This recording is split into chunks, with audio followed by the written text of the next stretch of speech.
ನಮಸ್ಕಾರ. ಈ ದಿನದ ಪ್ರಮುಖ ಮುಖ್ಯಾಂಶಗಳು. ಡಿಕೆ ಸರ್ಕಾರಕ್ಕೆ ಖಾತೆ ಸಂಕಟ. ಬೆಂಗಳೂರು ಅಭಿವೃದ್ಧಿ ಖಾತೆ ಕೊಡದಿದ್ದಕ್ಕೆ ರಾಮಲಿಂಗಾರೆಡ್ಡಿ ರಾಜೀನಾಮೆ. ಸಿಜೆಐ ಪ್ರಶ್ನೆಯನ್ನು ತಡೆದ ಆಯೋಜಕರು. ಲಂಡನ್ ಸಂವಾದದಲ್ಲಿ ಭಿನ್ನಾಭಿಪ್ರಾಯದ ವಿರುದ್ಧ ದ್ವೇಷ ಯಾಕೆ ಎಂದು ಸಭಿಕರು. ವಿಧಾನಸಭೆ ವಿಸರ್ಜಿಸಿ ಚುನಾವಣೆ ಎದುರಿಸಿ ಬಿವೈ ವಿಜಯೇಂದ್ರ ಕಾಂಗ್ರೆಸ್ಗೆ ಸವಾಲು.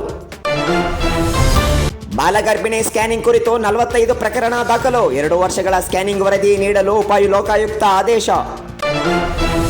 ಹಣದುಬ್ಬರ ಅಂದಾಜು ಹೆಚ್ಚಿಸಿದ ಆರ್ಬಿಐ. ಇಂಧನ ದರ ಏರಿಕೆಯಿಂದ ತಯಾರಿಕಾ ವೆಚ್ಚ ಹೆಚ್ಚಳ ಎಂದು ಆರ್ಬಿಐ ಗವರ್ನರ್ ಮಲ್ಹೋತ್ರಾ ಹೇಳಿಕೆ.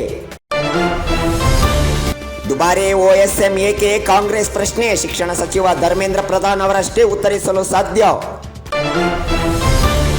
ಕೇರಳಂಗೆ ಮುಂಗಾರು ಪ್ರವೇಶ. ವಿವಿಧೆಡೆ ಬಿರುಗಾಳಿ ಸಹಿತ ಭಾರೀ ಮಳೆ. ಹಲವು ಆಸ್ತಿಪಾಸ್ತಿ ಹಾನಿ. ಪ್ರವಾಸಿ ತಾಣಗಳಿಗೆ ನಿಷೇಧ. ಕೆರೆಯಲ್ಲಿ ಮಹಿಳೆ ಶವ ಪತ್ತೆ. ಕೊಲೆಗೈದ ಪತಿ ಬಂಧನ. ವರದಕ್ಷಿಣೆ ಕಿರುಕುಳದ ಆರೋಪ. ಕುಂಬಳಗೋಡು ಠಾಣೆಯಲ್ಲಿ ಪ್ರಕರಣ ದಾಖಲು. ಹೋಟೆಲ್ನಲ್ಲಿ ಗಲಾಟೆ. ಬಾಟಲ್ನಿಂದ ಹಲ್ಲೆ. ಅಪರಿಚಿತ ವಿರುದ್ಧ ಪ್ರಕರಣ ದಾಖಲು. ನ್ಯೂ ಬಿಎನ್ನ ಬಳಿಯ ಪಬ್ನಲ್ಲಿ ಗಲಾಟೆ. ಅಣ್ಣಾಮಲೈ ಹೊಸ ಪಕ್ಷ ಸ್ಥಾಪನೆಯ ಘೋಷಣೆ. ಬಿಜೆಪಿಗೆ ರಾಜೀನಾಮೆ ನೀಡಿದ ಬೆನ್ನಲ್ಲೇ ಈ ನಿರ್ಧಾರ. ಸಾಮಾಜಿಕ ಜಾಲತಾಣ ಇನ್ನಷ್ಟು ನಿಗಾ. ಹಿರಿಯ ಪೊಲೀಸ್ ಅಧಿಕಾರಿಗಳೊಂದಿಗೆ ಗೃಹ ಸಚಿವ ಪ್ರಿಯಾಂಕ ಖರ್ಗೆ ಸಭೆ. ರಾಜ್ಯದ ವಿವಿಧೆಡೆ ಬಿರುಸಿನ ಮಳೆ. ಮೂಡುಬಿದಿರೆ ವಿಚಾರಿನಲ್ಲಿ ಕೊಚ್ಚಿ ಹೋದ ಹೆದ್ದಾರಿಯ ಅಂಚು. 3395 ಕಾನ್ಸ್ಟೇಬಲ್ ನೇಮಕಾತಿ. ಜೂನ್ 8ರಿಂದ ಅರ್ಜಿಗೆ ಆಹ್ವಾನ.